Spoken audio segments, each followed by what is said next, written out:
The first time I realized the HOA had installed cameras pointing straight into my home, I was standing in my kitchen in yesterday's clothes, holding cold coffee, and waving at a blinking red light that definitely hadn't been there the night before.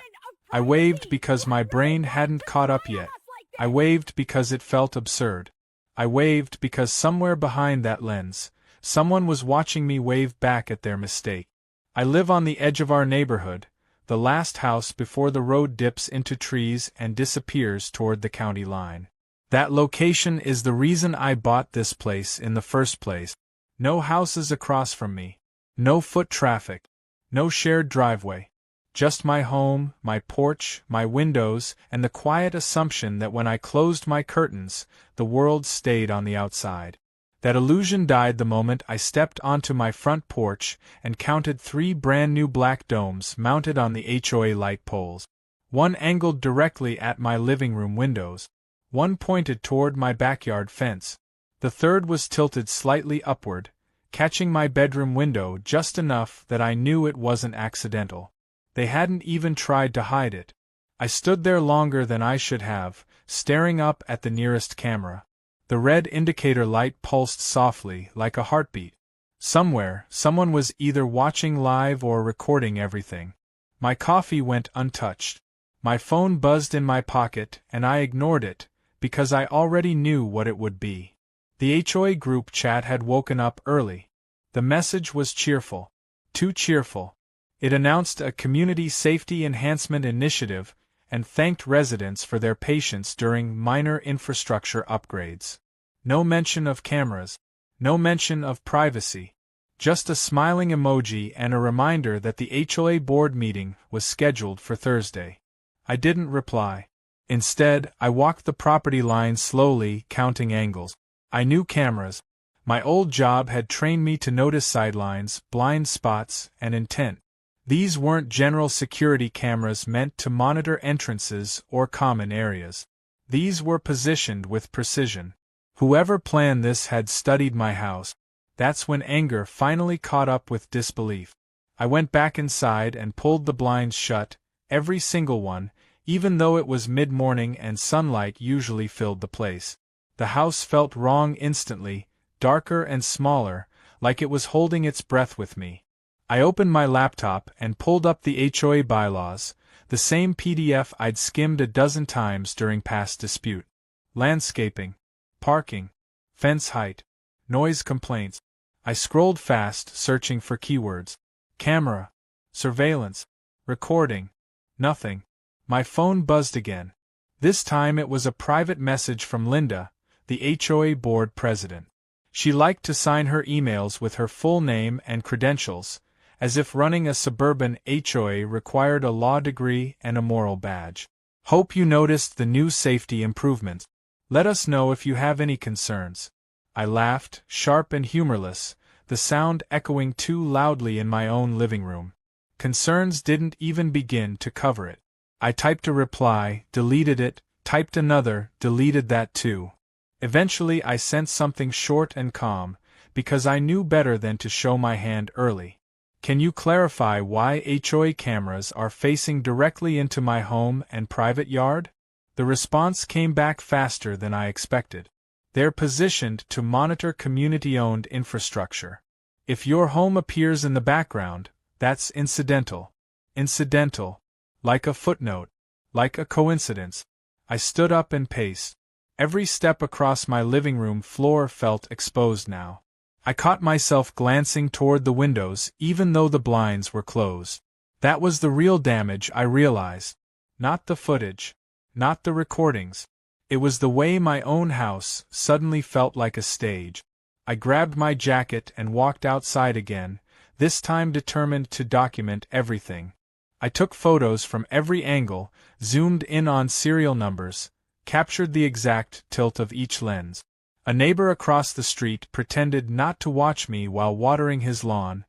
His hose paused mid-air as he followed my movement. "You see the cameras?" I asked him, not bothering with small talk. He hesitated, then nodded. "They said it was for package theft." I looked at him, then at the empty road behind my house. "From the trees." He shrugged. I don't ask questions. That seemed to be the theme of the neighborhood. Don't ask. Don't look too closely. Don't be the problem resident. I'd already crossed that line years ago, and the HOA had never forgiven me for it. By noon, I had emails drafted, screenshots saved, and timestamps logged.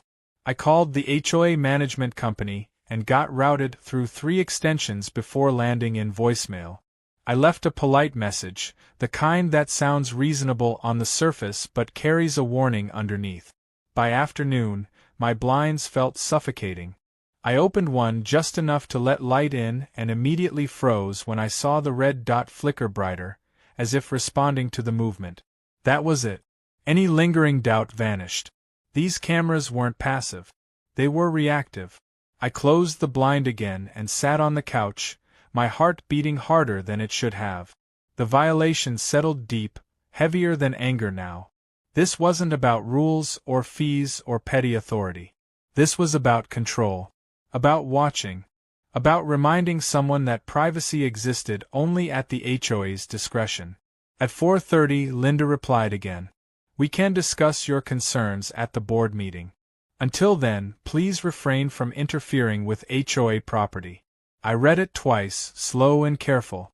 Interfering. I hadn't touched a thing. I hadn't even complained publicly. And yet, the tone had shifted. The smile was gone. This wasn't reassurance. It was a warning.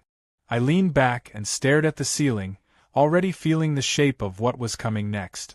I knew the type of people who installed cameras without consent and called it incidental.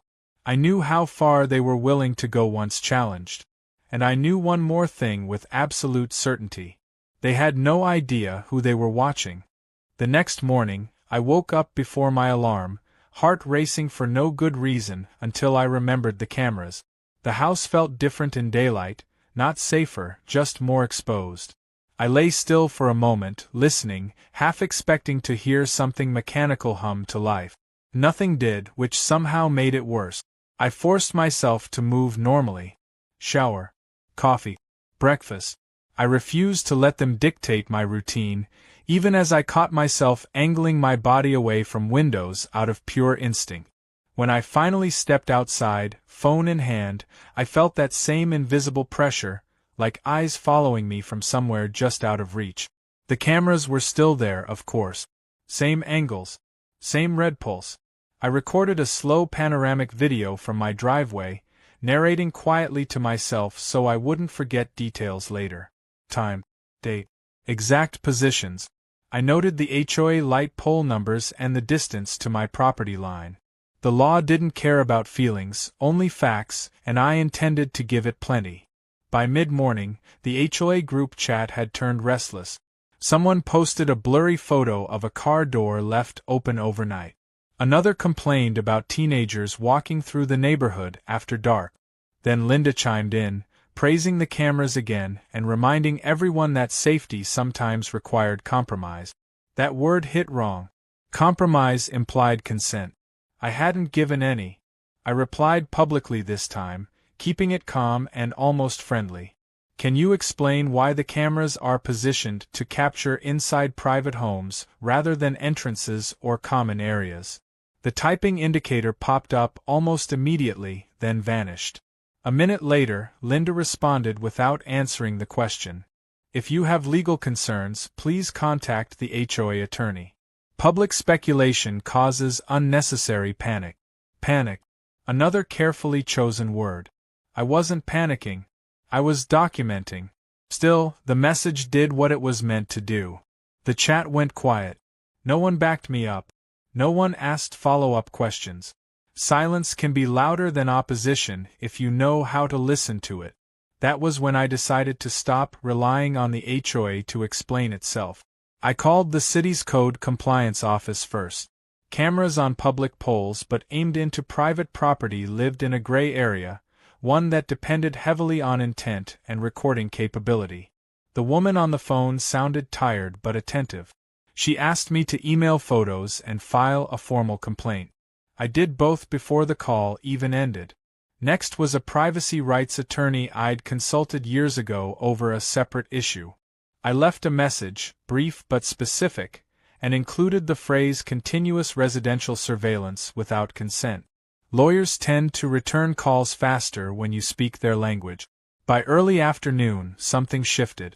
I noticed it the moment I pulled into my driveway after a grocery run. One of the cameras had moved. Not by much, just a few degrees, but enough that its focus now sat squarely on my front door instead of my living room window. They were adjusting in response to me. That realization sent a chill through me, colder than anger. It meant someone was actively monitoring, checking footage, making decisions in real time. This wasn't a passive system quietly recording for later review. This was deliberate. I took more photos, hands steady, breathing slow. I refused to rush. Rushed mistakes were exactly what people like Linda counted on. An hour later, I got an email from the HOA management company. It was longer than Linda's messages and wrapped in legal padding, but the core message was simple. The cameras were installed under the HOA's authority to protect shared asset. Any incidental capture of private property was unintentional. Tampering with HOA equipment would result in fines. They still hadn't denied the recording. I forwarded the email to the city office and added it to my growing folder. Then I sat down and waited, because sometimes the smartest move is letting people reveal themselves further. They didn't make me wait long. Just before sunset, 2 HOA board members walked up my driveway without calling first. Linda wasn't with them, which told me everything I needed to know. She preferred confrontation with an audience or through a screen. This was a pressure visit. I stepped onto the porch and stayed there, keeping the threshold between us. They smiled like people delivering bad news politely. "We wanted to clear the air," one of them said, hands folded in front of him. "There's been some misunderstanding." I gestured vaguely toward the nearest camera. "There's been some filming." He chuckled, as if that was clever. "No one is watching you specifically." The lie slid out too easily. "Then adjust the cameras," I said. The other board member shifted, eyes flicking up toward the pole. "That's not necessary." "Then remove them." Silence stretched. I could almost hear Linda's voice in their heads, instructing them not to concede anything. "We'd prefer to handle this internally," the first one said. "Escalation benefits no one." I smiled, slow and deliberate. "You escalated it the moment you pointed a lens at my bedroom." That finally rattled them. The second man cleared his throat and tried a different angle, lowering his voice. "Look, between us, Linda thinks you're difficult. She believes transparency discourages bad behavior." I let that hang there for a moment. "So the cameras are punitive." He opened his mouth, then closed it again. Too late. The damage was done. "Thanks for clarifying," I said, already stepping back inside. "Please leave." They didn't argue. They walked away faster than they'd arrived, and I watched them retreat through the narrow gap between the door and the frame. The camera light pulsed brighter as they passed beneath it, as if acknowledging a job well done.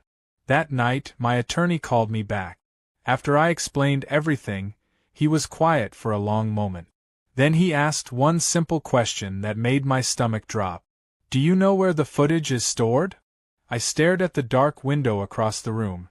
"No. That's a problem," he said. "Because if they're storing or transmitting video of your private spaces, this stops being an HOA issue and starts being something much bigger." I slept badly, dreams fractured and shallow, waking at every sound. Sometime near dawn, I checked my phone and saw a notification time-stamped just after midnight. An HOA system alert, accidentally sent to the group chat, then quickly deleted. Camera calibration in progress. They weren't backing down. They were digging in. And I knew then, with absolute clarity, that this wasn't going to end quietly. By the third day, the cameras felt less like objects and more like a presence. Not threatening in an obvious way, not dramatic, just constant. The kind of pressure that seeps into your thoughts until you can't remember what it felt like before it was there. I started the morning by reopening every blind in the house. Not because I felt brave, but because I refused to live like I was hiding.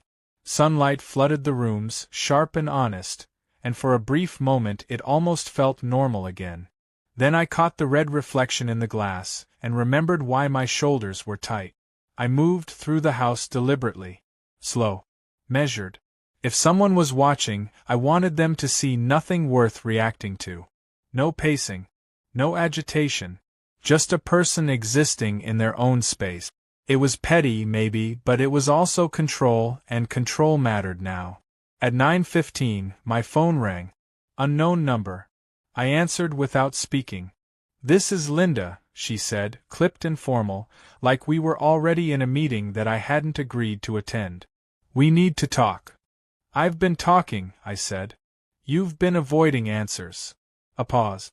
I imagined her somewhere comfortable, coffee in hand, posture rigid with certainty. "You're making serious accusations. That has consequences. So does filming people in their homes." Her breath sharpened. "No one is filming you. You adjusted the cameras. They're calibrated. At midnight." Another pause, longer this time. She recovered quickly. "We're within our rights." I leaned against the counter and looked straight at the nearest lens through the window. "Then you shouldn't have a problem putting that in writing." The silence stretched until it was uncomfortable even through the phone. "We'll discuss this at the board meeting," she said finally. "I won't be there," I replied. That landed harder than anything else I'd said so far. "Excuse me. I've already escalated it," I said. "You wanted to handle it internally." I declined. She hung up without another word. By late morning, the neighborhood felt different. Cars slowed as they passed my house. Curtains across the street shifted, then stilled. People didn't wave. They didn't frown either.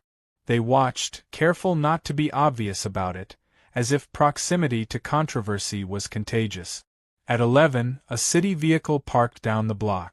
I didn't rush out. I waited until the inspector stepped onto the sidewalk and started taking photos of the poles. That mattered. It meant this wasn't dismissed as a nuisance complaint. It meant someone official saw what I saw. I walked out then, keeping my hands visible, my voice calm. "Morning," I said. He nodded. "You the homeowner?" "Yes." He gestured upward. "You file the complaint?" I did. We walked the line together. He asked questions I'd already prepared answers for. Who installed them? When? What areas were visible? Whether I'd been notified. I showed him my photos, the timestamps, the HOA emails. His expression tightened slightly as he scrolled. "These aren't typical placements," he said quietly. "No," I agreed. "They're not." He didn't promise anything. Inspectors never do. But when he left, he took more photos than he'd arrived with, and that felt like progress. It didn't take long for the HOA to notice. By mid-afternoon, Linda had sent out a mass email. The subject line was aggressive in its politeness. Community update regarding surveillance equipment. She framed it as clarification, as reassurance, as transparency. She didn't mention me by name, but she didn't have to. The language was sharp enough that everyone knew who the problem resident was. She wrote that false reports to the city undermined community trust. That external interference could delay safety initiatives. That cooperation was essential. She ended with a warning about fines for harassment of board members. I laughed out loud when I read it, the sound startling in the quiet house. Harassment. For wanting my bedroom off camera. That was when the twist came, subtle and easy to miss if you weren't paying attention. A neighbor messaged me privately. Not one I knew well. Just someone 3 houses down who usually kept to himself. His message was short. "Hey. Just so you know, Linda asked me if your back windows face the pool area. Thought that was weird." I stared at the screen. The pool was nowhere near my property. There was no reason for her to ask that unless she was trying to justify something retroactively. Mapping sightlines. Building a story. I thanked him and asked one careful question. "Did she ask anyone else?" The reply came a few minutes later. She asked a few of us about our camera views too. Said she needed context. Context. Another soft word covering something hard. I forwarded that message to my attorney. His response was immediate this time. Do not engage further. Let them keep talking. So I did. I stopped responding. No emails.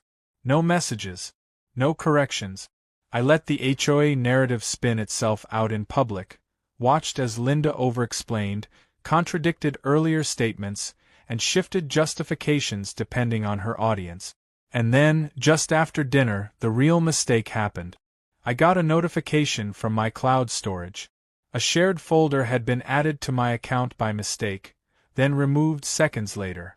But seconds were enough.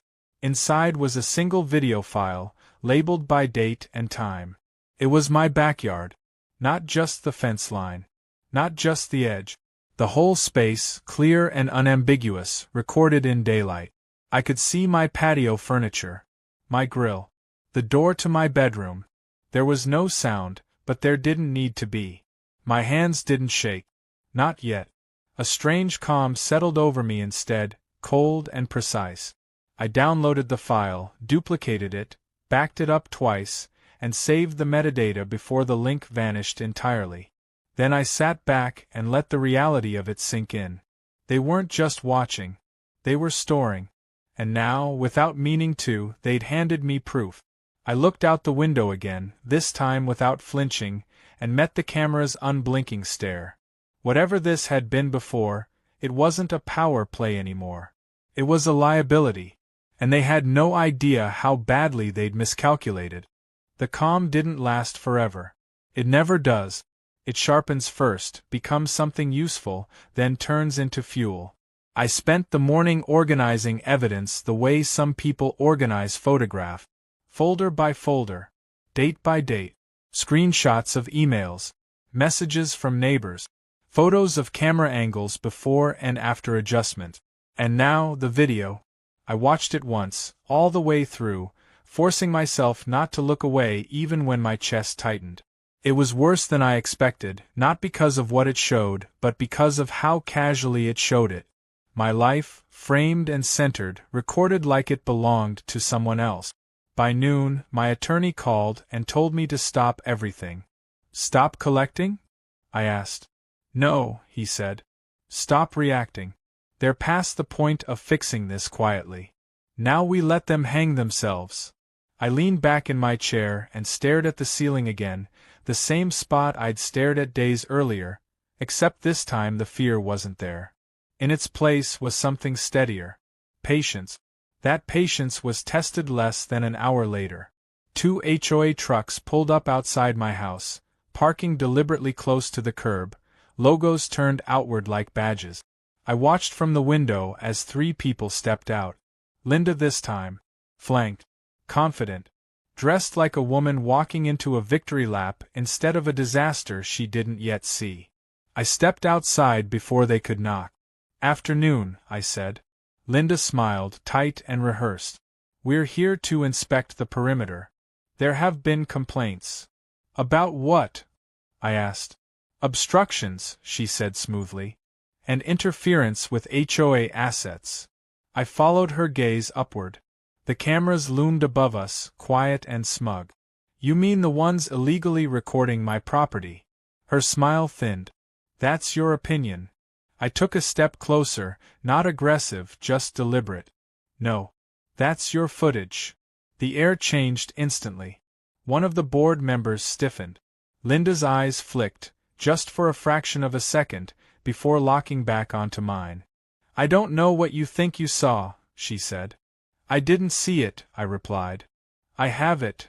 Silence fell hard. Even the street felt still, like it was holding its breath. That's impossible, she said too fast. You shared it, I said. Accidentally. Cloud permissions can be tricky. Her jaw tightened. She recovered quickly, but not fast enough. The crack had shown. We'll need that file, she said. I laughed then, a genuine sound this time. You really won't. One of the other board members stepped in, voice low. This doesn't need to get ugly. I looked at him. It already is. You just didn't know which side of it you were on. Linda straightened her shoulders. We'll have our attorney contact you. He already has, I said. That landed like a dropped plate. The group backed off without another word, retreating to their trucks, their earlier confidence replaced with something closer to urgency. Linda didn't look back as she got in, which told me more than anything she could have said. That evening, the HOA email went out. This one wasn't cheerful. It wasn't reassuring. It was defensive, dense with legal language, and carefully vague.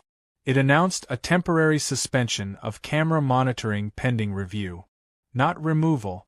Not apology. Suspension. The cameras stayed lit. My phone buzzed nonstop. Neighbors who hadn't spoken to me in years suddenly had questions. Some were cautious. Some were curious. A few were angry, not at me, but at the realization that if cameras could be pointed into my house, they could be pointed into theirs too. One message stood out. Did they record audio too? I hadn't even considered that. The thought made my stomach drop all over again. I forwarded the question to my attorney. His response came back fast and sharp. If they did, that crosses into criminal territory. That night, something new happened. The red light on the nearest camera went dark. Just that one. The others stayed on. I stood on my porch watching it, heart pounding, not because I was scared, but because I recognized the move. This wasn't compliance. It was damage control. Someone was trying to minimize exposure without admitting fault. Too late. The next morning, a certified letter arrived.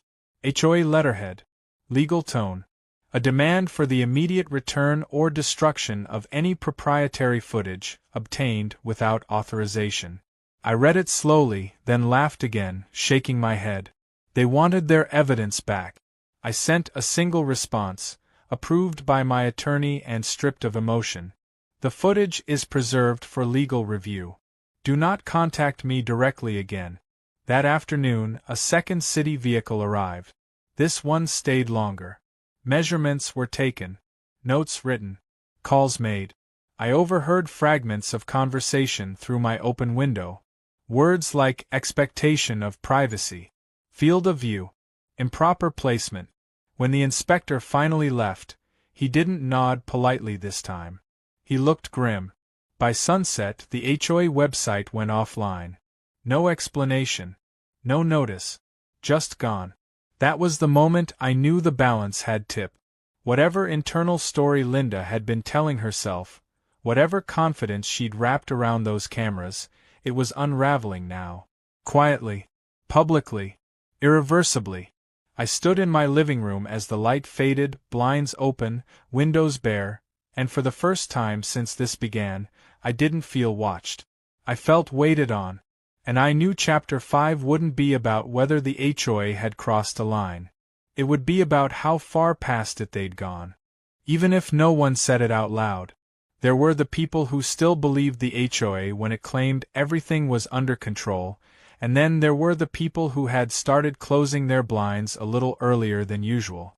The cameras were still there when I woke up, but they looked different now. Less confident. One stayed dark. Another twitched slightly, adjusting in tiny increments, as if whoever controlled it couldn't decide where it was allowed to look anymore. That hesitation told me more than any apology ever could. At 8:43, my attorney forwarded me something that made me sit up straight. An emergency board meeting had been scheduled for that evening. Not announced publicly. Not posted on the HOA site, which was still offline. An internal meeting. Closed session. Damage containment. They were scrambling. I spent the morning doing something that felt almost absurd given the circumstances. Cleaned my house. Not because it needed it, but because routine grounds me. Vacuum lines in the carpet. Dishes stacked neatly. Windows wiped clean. If this ended up in court, I wanted the footage they already had to show nothing but a normal person living a normal life. No chaos. No instability. No narrative they could twist. Around noon, my doorbell rang. I didn't answer it right away. I checked the peephole and saw Linda standing there alone this time, holding a folder tight against her chest like armor. No entourage. No trucks. No witnesses. She'd invited herself. I opened the door and stepped out, closing it behind me. This isn't a good idea, I said calmly. She inhaled sharply, then forced a smile that didn't reach her eyes. I'm not here as board president. I waited. I'm here to resolve this, she said. You had several chances to do that. She nodded as if agreeing with a reasonable colleague. Mistakes were made. Plural. Passive. Bloodless. What do you want? I asked. She glanced up at the camera above us, then back at me. We want to avoid escalation. I couldn't help it. I laughed again, short and incredulous.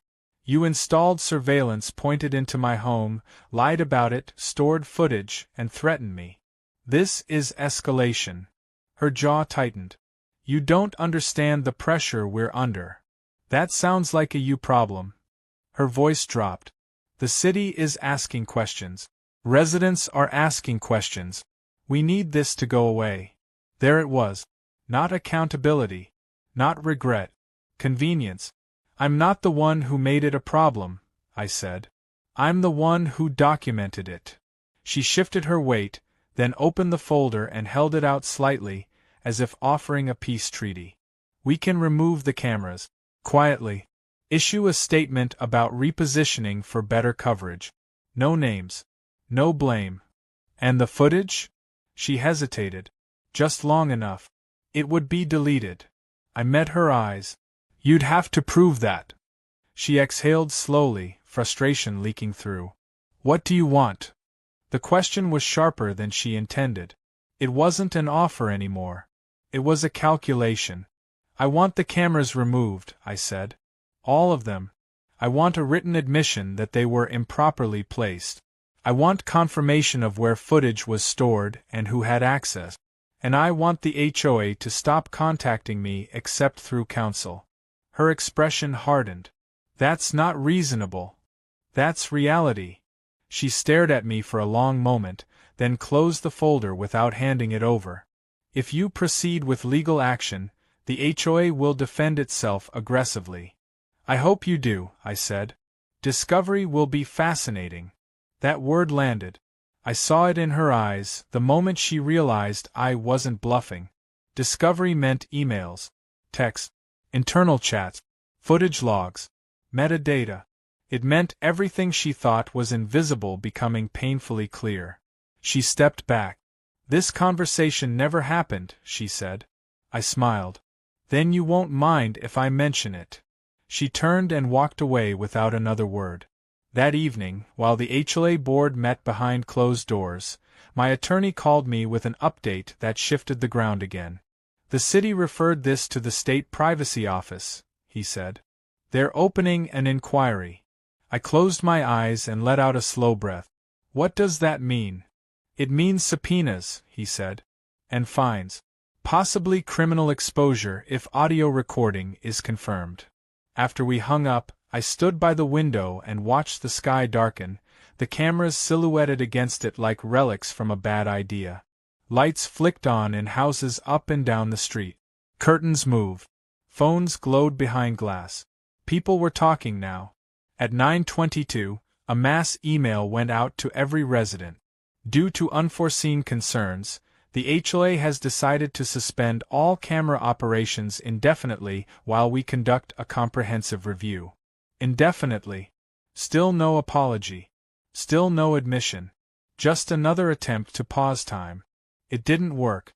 Within minutes, replies flooded the thread. Questions. Demands. Screenshot. Someone asked for a copy of the contract with the camera vendor. Someone else asked who approved the placement. Another asked how long footage had been retained. Linda didn't respond. Instead, the email thread was locked. That was the last quiet move they made. Because an hour later, my attorney forwarded me something else. A whistleblower email. Anonymous. Internal. Sent to the state office and copied to him.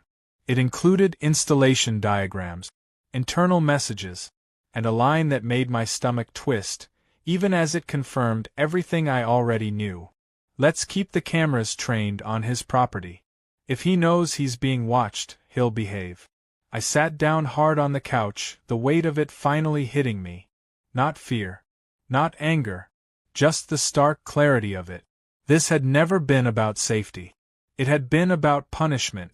I looked at the cameras one last time before going to bed, their red lights finally all dark now, and felt something close to pity for the people who thought this was a good idea. But the damage was already alive and moving on its own. Silence from the HOA didn't feel like peace anymore. It felt like the quiet you hear before a structure collapses. The state privacy office didn't move loudly. It moved precisely. My attorney explained it over a calm phone call that somehow made everything feel heavier. Investigators had requested records. Not summaries. Not explanations. Raw data. Installation contract. Access logs. Storage credentials. Internal communications tied to the decision to deploy surveillance equipment. The kind of requests that don't come with friendly deadlines. They're treating this as intentional, he said. I sat at my kitchen table, the same place I'd first noticed the blinking red light days ago. Because it was. Yes, he replied. And because someone wrote it down. That whistleblower email had changed everything. It stripped away plausible deniability and replaced it with motive, intent, purpose. The three words every regulator looks for when deciding how hard to hit. By mid-morning, the HOA's attorney finally reached out. Not Linda. Not a board member. A firm with a name long enough to imply seriousness. The email was stiff, cautious, and overly polite. They requested a conversation to discuss resolution options and expressed concern about escalating misunderstandings. I forwarded it to my attorney without responding. He replied for me an hour later. One sentence. All communication must occur through counsel. That boundary mattered more than anything else right then. Kept the emotional games out and forced everything into recordable space. While the lawyers circled, the neighborhood shifted again. This time, openly. A woman 2 houses down stopped me while I was checking the mail. She didn't lower her voice. She didn't glance around first. Did they really record inside your yard? She asked. Yes. For how long? I don't know yet. She shook her head slowly. They told us it was just entrances. Others joined in before I could retreat. A man with a stroller. A couple I recognized but had never spoken to. Questions overlapped. Anger surfaced. Someone mentioned their kids. Someone else mentioned changing clothes near windows. I didn't exaggerate. I didn't editorialize. I told them only what I could prove. By evening, the HOA board had lost control of the narrative entirely. Someone leaked the whistleblower email to the resident. I didn't do it. I didn't have to. It appeared in my inbox alongside half a dozen forwarded messages, each subject line more alarmed than the last. People weren't arguing anymore. They were demanding. And for the first time since this started, the pressure wasn't aimed at me. It was aimed at Linda. That night, an emergency notice appeared taped to the community bulletin board. Printed. Old school. A special meeting scheduled for the next day. Open forum. Linda's name was still at the top. She didn't show. Instead, the HOA's attorney stood in front of a room packed far beyond fire code limits and spoke carefully about procedural reviews and temporary leadership adjustments. No one listened. People shouted questions. Some cried. Others laughed in disbelief. When my name came up, it wasn't with hostility. It was with apology. I stayed quiet. This wasn't my stage. This was theirs. The following morning, the state office made its move. Formal notices were issued. Not to the HOA as a vague entity, but to specific board members. Personal responsibility. Personal exposure. The kind of letters that don't get forwarded casually. Linda resigned before noon. No speech. No explanation. Just a short notice posted online by the management company, citing personal reasons and wishing her well. It fooled no one. By afternoon, the HOA attorney requested mediation. By evening, they were talking settlement. Real settlement. Cameras removed permanently. Written acknowledgments drafted. Compliance audits promised. Third-party oversight. And still, that wasn't the end. Because consequences don't stop at policy. Late that night, as I sat alone in my living room, blinds open, lights on, phone buzzing with updates I barely read, my attorney called one last time. "There's something else," he said. I closed my eyes. "Of course there is." The state investigator asked if you'd be willing to provide a statement regarding retaliatory intent. I didn't answer right away. A statement would mean going on record, naming names, confirming that this wasn't incompetence but punishment. It would close the door on quiet fixes forever. "Take your time," he added. "But understand this. If you don't speak, someone else will." I looked around my house, my real house, the one that had felt like a stage, then a cage, and now finally felt like mine again. "I'll do it," I said. After we hung up, I stood and walked to the window, staring out at the dark street. No blinking lights, no hidden lenses, just stillness. Chapter 6 wasn't loud. It wasn't dramatic. It was the moment power changed hands. And I knew Chapter 7 wouldn't be about what they'd done to me. It would be about what they'd done to themselves. The fallout didn't explode. It spread. That was the part no one warns you about. There's no single moment where everything collapses in on itself. Instead, consequences move like water through cracks, seeping into places no one thought to seal. The morning after Linda resigned, the HOA tried to act like an organization again. Emails went out signed by an interim board chair I'd barely heard of. Calm language, reassuring tone, promises of transparency. The kind of messaging you send when you're hoping people are too tired to keep being angry. They weren't. By lunchtime, residents were demanding records. Not summaries. Not statements. Records. Meeting minutes. Vendor contract. Voting logs. Who approved what, when, and why no one had stopped it. The interim chair sent one reply before going quiet. "We are consulting with counsel regarding document requests." That was the sound of the clock running out. My attorney called in the afternoon to prep me for my statement. He didn't rush me. He didn't coach me. He just asked questions and listened while I answered, stopping occasionally to ask me to clarify something small that suddenly felt very big. "When did you first believe the cameras were punitive?" he asked. I thought back to that moment on my porch, Linda's voice echoing through her messengers. When they said transparency discourages bad behavior. He paused. "That's good. That's motive." We went through everything slowly. The placement, the adjustments, the late-night calibration, the shared folder, the internal email, each detail stacked neatly, forming a picture no one could dismiss as coincidence anymore. When we finished, he exhaled. "This is solid." It didn't feel solid. It felt heavy.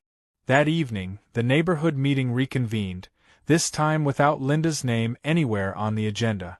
The room was packed again. Hotter, louder, less polite. Someone stood up and asked how long the cameras had been operational. Another demanded to know if footage had been shared with third parties. Someone else asked why the board thought it was acceptable to surveil one resident as an example. That one landed hard. The interim chair tried to redirect, but the room wouldn't let him. People talked over each other. Voices cracked. Trust, once broken, doesn't wait its turn to be heard. I sat in the back and listened. No one looked at me like I was the problem anymore. They looked at me like the warning. By the end of the meeting, 3 more board members had stepped down. Not ceremoniously. Not bravely. They just left early and didn't come back. The next day, the State Privacy Office issued its preliminary findings. Intentional residential surveillance. Improper placement. Inadequate consent. Inadequate data handling. Retaliatory use of monitoring equipment. Each phrase read colder than the last. The HOA's attorney stopped talking about mediation and started talking about compliance timelines, external audits, mandatory training, policy overhauls. And still, the questions didn't stop. Local media caught wind of it sometime that afternoon. A reporter called my phone. I let it go to voicemail. Another emailed. Then another. The story had legs. Suburban abuse of power. Surveillance overreach. A board president who thought watching someone would make them fall in line. It was almost cliché. I gave one statement, written, approved by counsel, stripped of drama. Just facts. Just dates. Just actions. It spread anyway. That night, I sat alone again, scrolling through messages from neighbors. Some apologized for not speaking up sooner. Some admitted they'd been afraid. One thanked me for forcing the issue before it happened to their kid. I didn't reply to most of them. Not because I was angry, but because I was tired. The kind of tired that settles into your bones after being on alert for too long. Late in the evening, my attorney called one last time. "They've accepted responsibility," he said. I leaned back on the couch. "In writing?" "Yes." "And the footage?" "Destroyed under supervision." "Certified." I closed my eyes and let the tension drain out of me in a slow, uneven breath. "Anything else?" I asked. "There will be penalties," he said. "Personal ones. And the HOA will be under state oversight for years." I stared at the dark ceiling. "And Linda?" A pause. "She's named individually." That was the moment something inside me finally settled. Chapter 7 wasn't loud. It wasn't satisfying in a cinematic way. There were no handcuffs or shouting matches or last-minute reversals. It was accountability arriving quietly and refusing to leave. And I knew, as surely as I knew my own name, that Chapter 8 wouldn't be about winning. It would be about what happens after the watching stop. When it was finally over, it didn't feel like victory. It felt like air returning to a room that had been sealed too long. The cameras came down on a Tuesday morning. No announcement. No ceremony. Just a contractor truck, a ladder, and a man who worked quickly and avoided eye contact. I watched from my porch as each dome was unscrewed, lowered, and placed into a padded case like evidence instead of equipment. The light poles looked strange without them, bare and harmless again, as if they'd never been anything else. When the last one was gone, I didn't clap. I didn't smile. I just stood there and waited for the familiar pressure to return. It didn't. The house felt like mine again. Not in a dramatic way. In a quiet one. The kind you only notice when something that was wrong finally stops being wrong. I opened every blind and left them open. Sunlight spilled across the floors, unfiltered, unobserved. I made coffee and drank it slowly, standing in the kitchen exactly where I'd first waved at a red light that thought it owned me. The settlement paperwork arrived later that week. Thick, precise, coldly thorough. Admissions without apologies. Commitments without excuses. Permanent removal. Independent oversight. Financial penalties that stung without being theatrical. I signed where my attorney told me to sign and didn't linger on the numbers. Money wasn't the point. Control was. Linda never contacted me again.